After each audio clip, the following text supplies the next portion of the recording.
श्रावक संस्कार शिविर पूर्ण हुआ। श्रावकों ने पूर्णिमा के दिन प्रभु का विहार करवाया और पूरे नगर में ऐसा विहार जो अद्भुत विहार था। लोग कह रहे थे महाराज जी इतना बड़ा, हमारी भावना भी यही थी कि पूरे लोग उसमें शामिल हों और साथ में अभी तो और जब तीर्थंकरों का विहार होता है असंख्यात देवी देवता पृथ्वी पर उतर जाते हैं और वे भी प्रभु के उस विहार में शामिल होते हैं। यहाँ तक आया है कि जो लोकांतिक देव, एक ग्रंथ के अनुसार बोल रहा हूँ, केवल मात्र दीक्षा कल्याणक में आते हैं, वे भी प्रभु के विहार में आगे आगे विहार करते हैं, धर्म चक्र के साथ विहार करते हैं। आगे आगे वह धर्म ध्वजा लिए हुए आज यह जुलूस, हम निर्विघ्न नहीं बोलेंगे। निर्विघ्न में विघ्न क्यों जोड़े अपन, उपसर्ग लगा है, लेकिन सानंद यह पूरा का पूरा कार्यक्रम बड़े बाबा की कृपा से और छोटे बाबा की कृपा से संपन्न हुआ है। अपना कुछ नहीं करते हैं हमारे गुरुवर,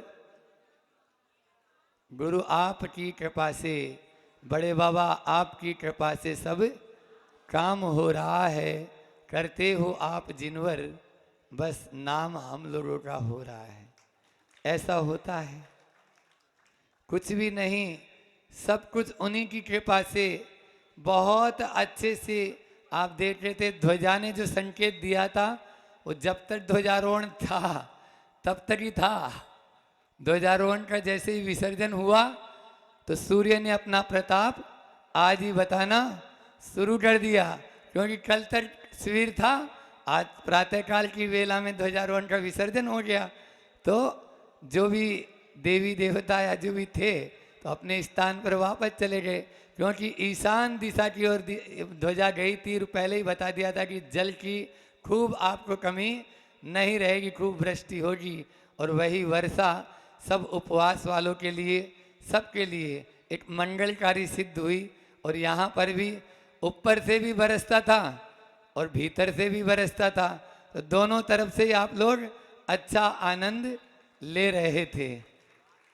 बात है कृतज्ञता की, सुबह भी चर्चा चली, और क्षमा वाणी की। इन दोनों पर ही बात करना है, क्योंकि प्रोत्साहन वह खुराक है जो मरणासन में भी प्राण फूंक देती है। प्रोत्साहन वह खुराक है जो मरणासन में भी प्राण फूंक देती है।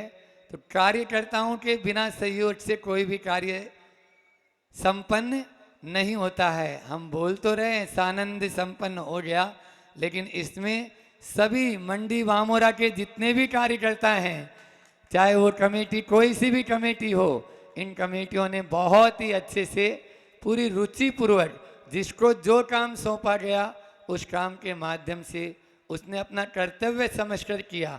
और रात दिन बता रहे थे, अभी जब जुलूस निकल रहा था तब भी कान में आवाज़ कि रात्रि में 2 बजे भी वो लोग व्यवस्था बना रहे थे। ऐसे नहीं हो पाता है। हम लोग तो फिर भी अपने सामायिक की ओर विश्राम में चले गए, लेकिन वो लोग जगे रहे, तब जाके इतना अच्छा भव्यता के साथ में यह मंडी बामोरा के इतिहास में एक और नया इतिहास आज आप लोगों ने रच दिया है।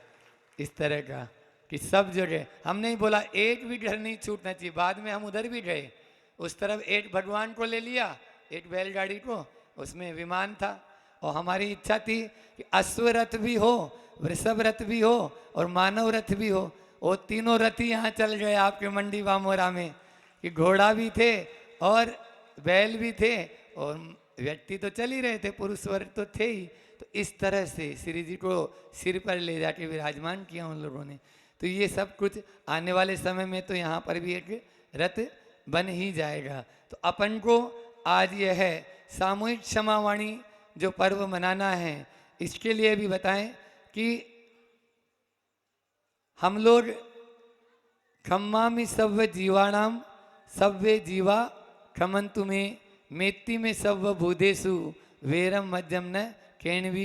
आप लोगों ने इसका हिंदी में जो प्रतिक्रमणम कराते थे उसमें बोलते थे ना कि सभी जीवों को मैं क्षमा करता हूँ और सभी जीव मुझे क्षमा करें। मेरा किसी से वैरम मध्यम न केणवी, मेरा किसी से कोई वैर विरोध नहीं है। लेकिन बोलने मात्र से नहीं हो जाता, इतने मात्र से नहीं।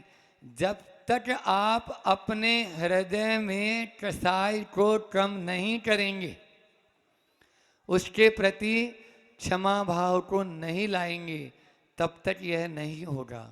आपको बताएं, रविंद्रनाथ टैगोर जो है, नोबेल पुरस्कार जिनको मिला, नोबेल पुरस्कार, तो उनके जीवन का प्रसंग मुझे याद आ रहा है कि वे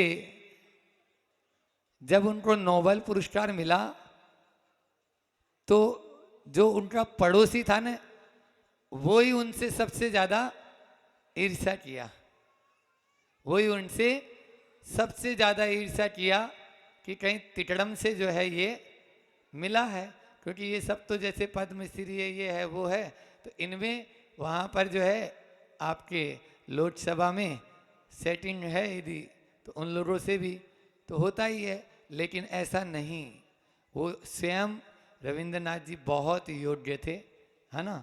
तो उन्हें रविंद्रनाथ जी जो टैगोर थे, उनको ये लगा कि अपने जो पड़ोसी हैं वो ही इससे थोड़ा खुश नहीं और नाराज से रहते हैं। जो पहले वाली बात थी वो अब बात नहीं है, है ना।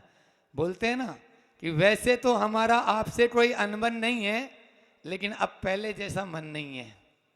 जहाँ पर दिल में खोट होता है या दिल में जहाँ थोड़ा सा भी मलिनता आ जाती है ना, तो face of the index of the heart, है ना।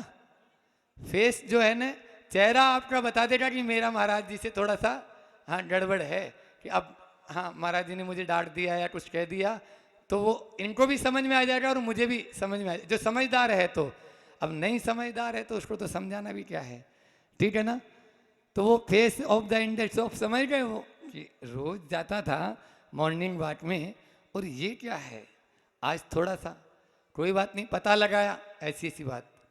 दूसरे दिन ही उनके घर पहुंच गए, रविंद्रनाथ जी खुद अपने पड़ोसी के घर पहुंच गए, उनके चरण छुए, आपकी कृपा से ही मुझे यह नोबेल पुरस्कार मिला है, आपके आशीर्वाद और कृपा से ही मुझे यह नोबेल पुरस्कार मिला है, मैं तो इसके योग्य था ही नहीं।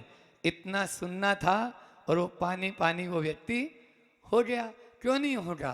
तो ऐसी क्षमा होती है अपने जीवन में, हमको ऐसी क्षमा लानी है परिणामों में। अभी हम 16 कारण पर कर रहे हैं, कल से फिर से आपको सुनने को मिलेगा। तो 16 कारण भावना का जो तीर्थंकर प्रकृति का बंध का कारण है, उसका मूल ही ये है कि हमारे भीतर में पहले दृष्टि की निर्मलता जो सम्यक दर्शन कहलाता है, लेकिन सम्यक दर्शन में भी जो निर्मलता होती है वो दर्शन विशुद्धि भावना कहलाती है। और दर्शन विशुद्धि भावना कंपलसरी है जब तीर्थंकर प्रकृति का बंध। ऐसे ही नहीं होता है। हम बताएं, आचार्य श्री के हम लोग फिर भी कभी आप देखते होंगे, जब मैं आचार्य श्री के साथ में रहता था तो मुझे अब लोग जानने लगे कि महाराज जी इतने सरल हैं, नहीं तो वहाँ पर तो फिल्म दूसरी रहती थी। तो हर किसी के साथ में ही मान लीजिए वो गुरु जी को चरण छूना चाह रहा है या आहारों में कुछ गड़बड़ कर रहा है, तो फिर हमारे में ज़्यादा आप लोग पतला देख के भिड़ना नहीं कभी, हाँ कि महाराज पतले हैं, खाली बस थोड़ा सा मैं ऐसे ही करता था जिसमें तो 2 4 5 10 नीचे हो जाते थे उतने में। तो अब वो लोग जो है समझते ये हैं क्या ये महाराज जी। तो हमारा उनके प्रति कभी भी नहीं, बल्कि हम तो उनके प्रति हमेशा यही भाव रखते थे कि नहीं, किसी भी व्यक्ति के प्रति अपन को कोई भी गलत भावना रखनी। और मुनि महाराज हैं, मुनि मन सम निर्मल नीर, जैसा निर्मल नीर है वैसा अपना मन होना चाहिए, तो वैसा ही अपन को रखना भी है। तो वो रखते थे और प्रायश्चित भी करते थे। तो बात ये बता रहा था, तो हम लोग जो महाराज जी की आचार्य श्री की व्यवस्था में लगते थे वो गुस्सा होते थे या कुछ करते थे, आचार्य श्री के परिणाम बता रहा हूं। जो तीर्थंकर प्रकृति का बंध, कैसे हम लोग कह सकते हैं कि उनको तीर्थंकर प्रकृति का बंध हो चुका है। क्यों हो चुका है? क्योंकि उनकी दृष्टि की निर्मलता तो है ही, फिर जो दर्शन विशुद्धि है, सम्यक दर्शन है, उसमें भी निर्मलता है उनका। कई बार उनके परिणाम, जैसे कितना भी, एक उनका हाइकू भी है कि तुम कुछ भी कहो, तुम कुछ भी कहो, अच्छा लगता, अच्छा लगता, पागलपन, पागलपन। क्यों? क्योंकि ये पागलपन के साथ में ऐसा होता है, तो वो जानते हैं कि ये इसका अज्ञान है, लेकिन इसकी श्रद्धा मेरे प्रति कूट भरी है, इसकी श्रद्धा कभी खंडित नहीं होनी चाहिए, ये वो हमेशा ध्यान रखते हैं। और उसी बात को लेकर वही सच्ची क्षमा कर सकता है। हम लोग जो है ना अभी कच्चे हैं, ये और बता दें, सच्चे क्षमावान वही हैं जिनकी दृष्टि में निर्मलता है और फिर सम्यक दर्शन में भी निर्मलता है। वो क्षमावान, वो सोचेगा ही नहीं कभी अहित, तो उनके परिणाम आते ही नहीं है। दुश्मन के प्रति भी, जो आचार्य श्री के कितने भी यदि विरोध में हो जाए, लेकिन उसके प्रति भी उनके परिणाम हमेशा हमेशा क्षमावान ही रहते हैं। एक बार का उदाहरण और सुना देते हैं, संस्मरण आपको। महाराज जी के प्रमाण सागर जी महाराज के मुझ से कई बार सुना है कि एक बार ऐसा हुआ, सभा चल रही थी और मंच पर साधु थे, है ना। अब साधु जो भी हो सकते हैं, तो वो साधु थे, उनके द्वारा कुछ ऐसी टिप्पणी की गई जो आचार्य श्री के विरोध में थी। तो उस सभा में आचार्य श्री के फॉलोअर्स भी बैठे थे बहुत सारे, वो खड़े होके कुछ बोल दिए, खड़े होके बोल दिए। देखो आचार्य श्री की सोच देखना, वो बोल दिए। अब वहाँ तो हो गया काम। उसके बाद में गुरु जी के पास में आए, बड़े लोग थे, अच्छे, है ना, विद्वान थे, समाज के प्रतिष्ठित लोग थे। आचार्य श्री के पास में आए और आचार्य श्री को बोला, हमने ऐसा ऐसा वहाँ पर किया। आचार्य श्री ने तुरंत बोला, गलत किया आपने गलत किया। यहाँ पर नाना जीवा नाना कर्मा, हर तरह के जीव हैं, हर तरह के कर्म हैं, उनको आपने ऐसा क्यों कहा? और ये तो समाज में क्षोभ उत्पन्न होता है। ऐसा कोई भी कार्य हम न करें जिसके माध्यम से समाज में क्षोभ उत्पन्न हो, समाज में समरसता हो, समाज में एकता हो। और वो किसके माध्यम से हो सकती है? आचार्य श्री जी जैसे परिणामों के द्वारा ही हो सकती है, अन्यथा संभव नहीं है। हम उतनी ही बड़ी सोच रखें और हर व्यक्ति को टॉयलेट करने की, आप लोग यानी जो है ना इंग्लिश में टॉयलेट बोलते हैं, मतलब नज़रअंदाज, हिंदी में क्या बोलते हैं? नज़रअंदाज। हर बात को जो है ना लेकर बांधने की जरूरत नहीं है। उसने मुझे ऐसा बोला। एक बार ऐसा हुआ कि किसी ने किसी को, एक व्यक्ति को गधा कह दिया। अब वो व्यक्ति बोलता, उसने मुझे गधा बोला, उसने गधा बोला ना, मुझे गधा बोला ना, उसको मजा चखाऊंगा, मुझे गधा बोलता है, देखूंगा कैसा गधा बोलने क्या नतीजा होता है। भैया उसने तो एक बार गधा बोला था तुम्हें, तुमने अपने आप को कितने बार गधा बोल लिया? बोलो, कितने बार गधा बोल लिया? तो ये होता है, अपने आवेश में आने के बाद में, क्रोध में आने के बाद में कंट्रोल रहता नहीं है और हम स्वयं में ही उसका हार जाना भुगतते हैं। इसलिए क्षमावाणी पर्व मना रहे हैं, तो इस क्षमावाणी पर्व की सार्थकता तभी होगी जब हम लोग एक दूसरे से बहुत निर्मल परिणामों से, पूरी मंडी बामोरा वालों से, बम्बई वालों से क्षमा याचना कर ही लिए हैं। हम लोग भी ये कहना चाहेंगे कि इस दौरान, क्योंकि शिविर संयोजक थे और शिविर संयोजक होने के नाते हमने कई बार इनको डांटा भी है, निर्देशक को भी कई बार डांटा है, और आप लोग तो डांटते ही रहते हैं, क्योंकि शिष्य और शिष्य का बिना डांट के शिष्य और शिष्य का भविष्य ही क्या। तो इसलिए, लेकिन फिर भी हम लोग उनसे क्षमा याचना करेंगे, क्योंकि क्षमा बड़ों को चाहिए और छोटन को उत्पात। छोटे लोग तो उत्पात ही करते रहते हैं, लेकिन बड़े लोगों को क्षमा चाहिए, है ना। वो जो है ना क्षमा नहीं करेंगे या क्षमा धारण नहीं करेंगे तो संदेश ही नहीं जा पाएगा, मार्ग ही अवरुद्ध हो जाएगा। हमारे यहाँ टिट फॉर टैट बताया, लेकिन सब जगह नहीं। जैसे को तैसा बताया ना, तो सब जगह नहीं। आप लोग सब जगह जोड़ लेते हो उसको, और सब जगह नहीं, यहाँ तो जोड़ते ही हैं। बोले हम ईंट का जवाब पत्थर से देंगे, हम ईंट का जवाब पत्थर से देंगे। कभी शांति स्थापित नहीं हो सकती है। आप घर परिवार में देख लीजिए, प्रतिदिन महाभारत होती है। उस महाभारत होने का कारण एक ही है, क्षमा धारण नहीं करना। यदि क्षमा को धारण कर लें, और क्षमा है ना, क्षमा की जो है बात बोले तो ये समता से आएगी, समता से आएगी। क्योंकि किसी ने ठीक कहा है कि कुबत कम गुस्सा ज्यादा, कुबत कम गुस्सा ज्यादा लक्षण है पिट जाने का, और आमद कम खर्चा ज्यादा लक्षण है मिट जाने का। इसलिए डूबे गारे 3 जना, पूंजी कम व्यापार घना, कुबत कम गुस्सा घना, आमद कम खर्चा घना। ये राजस्थानी में बोल दिया है, पहले हिंदी में बोला था, जो गुरुजी के मुझ से कई बार हमने सुना है। इसलिए आज के व्यक्ति की स्थिति यही है कि गुस्सा ज़्यादा करता है और कुबत है नहीं। अब कुबत है नहीं और गुस्सा ज़्यादा करेगा तो क्या करेगा बताओ? वो तो पिट जाने का ही है ना, इसलिए वो पीटता है, इसलिए पिटता है, पीटता नहीं है, पिटता है। गुस्सा जो जो करेंगे वो लोग पिटेंगे, आज नहीं तो कल।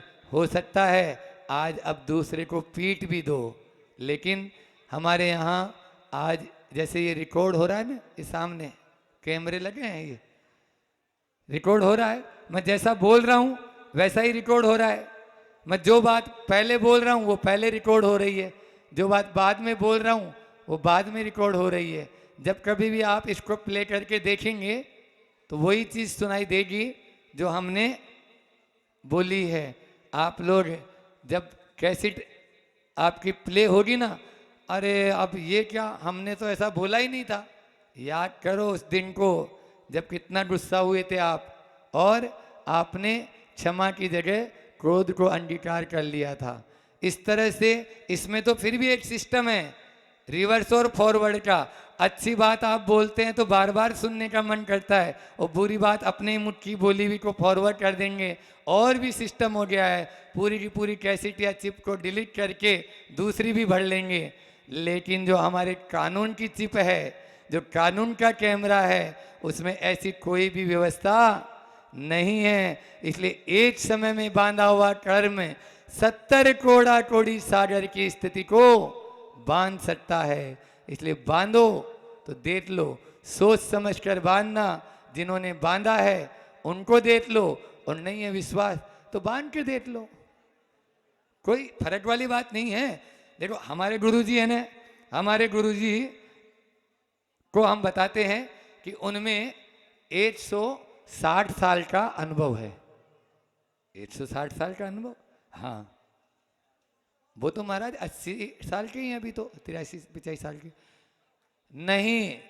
जितनी उम्र उनकी उतनी उम्र उनके गुरुजी की। गुरुजी का एक एक अनुभव उन्होंने लिया, जब अनुभव लिया तो वो भी तो उनमें आएगा ना, तो डबल हो गया ना, 160 साल हो गया ना।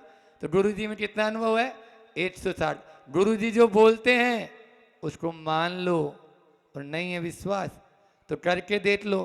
क्योंकि मुझे मालूम है बादाम खाने से अकल नहीं आती है, खाने से तो आती है, खाने से तो आती है, लेकिन बादाम नहीं, ठोकर।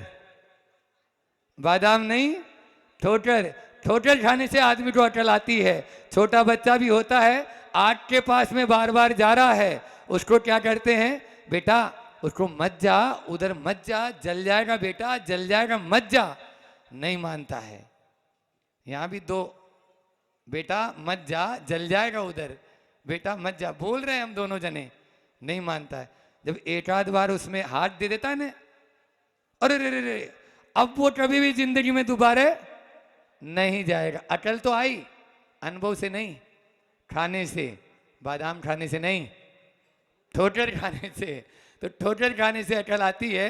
ठोकर खा के मत सीखो, जो सिखा रहे हैं, जिन्होंने पहले मान लीजिए अपने अनुभव से सिखा रहे हैं, है ना, अपने ज्ञान से सिखा रहे हैं, अपने भीतर के खुद चल रहे हैं, दूसरों को चला रहे हैं, तो उससे सीखो ना।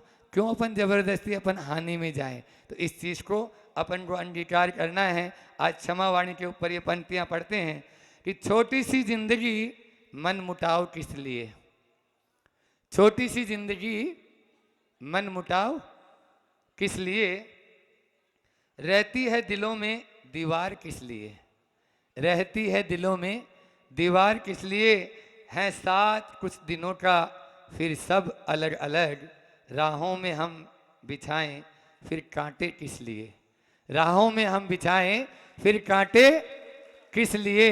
इसलिए किसके लिए कर रहे हैं? दिग्देवस्य खगाएत्य संवसंती, नगे नगे सवेरा होते ही पक्षी अपनी अपनी दिशाओं में चले जाते हैं। ये भी सब पंछी हैं, हम भी पंछी हैं, कुछ दिन के हैं, अब तो उल्टी गिनती शुरू है, आज से ही समझ लो। और तो क्या, आज पूर्णिमा हो गई है, एक पूर्णिमा और आना है, दूसरी पूर्णिमा आए या न आए कोई भरोसा नहीं है, क्योंकि दिवाली तक का आपको वीजा, पासपोर्ट बोलते हैं ना, क्या बोलते हो आप लोग? वीजा ही बोलते हैं ना। जैसे विदेश में जाते हैं तो जितना वीजा मिला है, दूसरे एक भी दिन ज़्यादा रुक सकते हो क्या? बोलो, नहीं रुक सकते विदेश में जाते हैं तो बस यहाँ पर भी ऐसे ही है।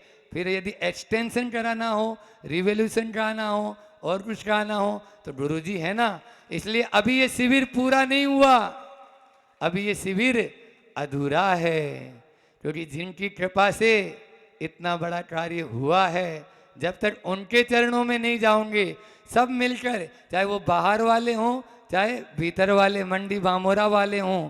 वैसे तो यहाँ की बाहर वालों को बता दूं, महाराज जी ने बहुत अच्छी एक व्यवस्था बनाई कि हर 15 दिन में एक 8 ग्रुप बनाए, और वो ग्रुप हर 15 दिन में आचार्य श्री जी के दर्शनार्थ पहुँचते हैं। बहुत अच्छी व्यवस्था है, लेकिन शिविर के निमित्त से नहीं गए। तो शिविर पूर्ण कब कहलाएगा?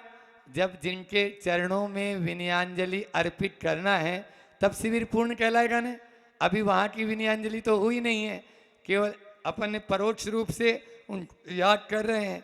तो इसलिए वहाँ जाकर आप बताएं कि मंडी बामोरा में भी इस तरह का बहुत अच्छा शिविर लगा, जिसमें श्रावक और श्राविकाओं ने बहुत 5 बजे से लेकर और शाम को 7:30 बजे तक, लास्ट में ये बच्चियों को तो हमें ही रोकना पड़ता था। रोज बोलते थे नाटक करेंगे, मगर नाटक वाटक कुछ नहीं, क्योंकि नाटक खुद बोल रहा है कि ना अटक, इसलिए उसमें अटकना नहीं है। लेकिन यहाँ के लोगों को मैंने देखा उसमें थोड़ा ज़्यादा इंटरेस्ट है, हाँ, और बाकी कामों में कम इंटरेस्ट है।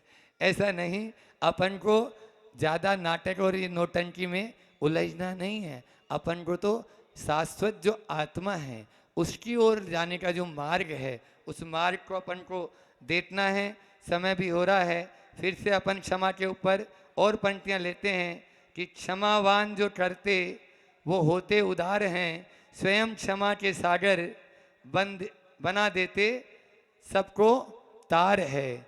स्वयं क्षमा के सागर, क्षमा सागर भी हैं, स्वयं क्षमा के, उन्हीं की पंक्तियाँ हैं ये। क्षमा सागर वे बना देते सबको तार हैं, क्षमा भाव से मिलती मन को शांति अपार है।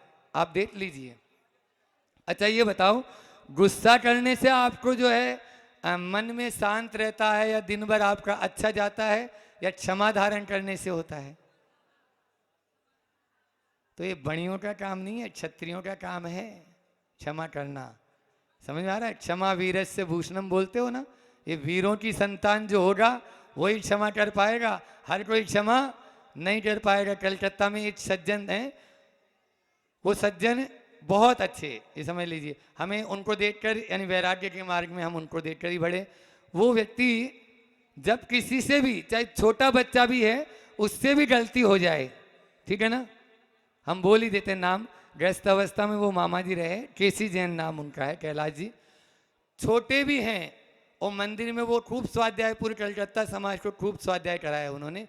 तो वो छोटा भी व्यक्ति है, और यदि इनसे कोई गलती हो गई है या उससे भी हुई हो, तो ये उसके पास जाके तुरंत बोलेंगे, भैया मुझे क्षमा कर देना, मेरी गलती हो गई, कल इस प्रकार से उस समय मैं आवेश में था। क्योंकि मैं कई बार यहाँ पे 2-3 बार बोल चुका हूँ, क्रोध को हम करें ही नहीं, संभव नहीं है। गुस्सा हमें आए नहीं, संभव नहीं है। हमें आ जाता है तो आप क्या हैं, ठीक है ना। लेकिन उस गुस्से का जो ड्यूरेशन है ना, काल अवधि, उसको कम कर सकते हैं, और वही आपकी कसाई को निर्धारित करता है कि आपकी कसाई संतुलन है, या आपकी कसाई प्रत्याख्यान है, या आपकी कसाई अप्रत्याख्यान है, या आपकी कसाई अनंतानुबंधी है। यदि 6 महीने से ज़्यादा कसाई चल रही है और 6 महीने से ज़्यादा हो चुका है और माफ़ करने के भाव नहीं कि देख लूँगा उस खानदान को भी, नहीं जाऊँगा, पोता पोती हो गए और उनको भी नहीं भेजते, जिनको मालूम ही नहीं कि किस बात पे लड़ाई हुई थी, उनको मालूम ही नहीं है। कई घरों में ऐसा होता है, और उनको भी नहीं भेजते। ये क्या है, ये तो 6 महीने क्या, ये तो अनंत का अनुबंध करा रही है, और इसी को अनंता अनुबंधी बोलते हैं। अनंत संसार में नरक निगोद में फिर से ले जाके, आपको अभी डॉक्टर साहब बोल रहे थे ना, किस तरह से हमने पुण्य के योग से, भाग्य से, सौभाग्य से हम अपने यहाँ तक पहुँचे हैं, लेकिन वापस वहीं जाने की तैयारी कर रहे हैं। इसलिए उससे आपको, अपन को, सबको बचना है, तभी जाकर यह क्षमावाणी पर्व हमारा मनाना सार्थक होगा, नहीं तो केवल मात्र उसे ही हो जाएगा। उसे ही मतलब, अब ठीक है भैया महाराज जी आए हैं तो हाँ महाराज जी हम लोग गले मिल लेते हैं, हम क्षमा कर देते हैं, वो नहीं। अंदर से, भीतर से उस मैल को साफ करो, तभी जाकर, और वो हमारा अहम आड़े आ जाता है। हाई को लेकर अपनी बात को विराम दे रहा हूँ। अपनी नहीं आहुति अहम की, आहुति अहम की दो, झांको आपे में, झांको आपे में। जो आपे में झांकेगा, जो अपनी आत्मा में झांकेगा, जो भीतर में झांकेगा, वही अहंकार को कम कर सकता है, और जो अहंकार को कम करेगा वही विनयशील हो सकता है, और जो विनयवान होगा वही झुक सकता है। क्यों? क्योंकि हर कोई के झुकने की बस की नहीं है। वही डाल झुकती है जिस पर फल लगे होते हैं। अकड़ तो खास मुर्दे की पहचान है, झुकता वही है जिसमें जान है, जिसमें जान है। झुकना सीखो। आज अभी यहाँ इसके बाद में आप लोग सब आपस में उन लोगों से, खासकर जिनसे आपका बैर विरोध हुआ हो, कभी लड़ाई हो गई हो, तो उसको मन मुटाव यहीं वीतराग चरणों में छोड़ के चले जाना, ताकि वो आगे वो वैर न चले। इतना ही कहकर मैं अपनी वाणी को विराम देता हूँ। अहिंसा परमो धर्म की।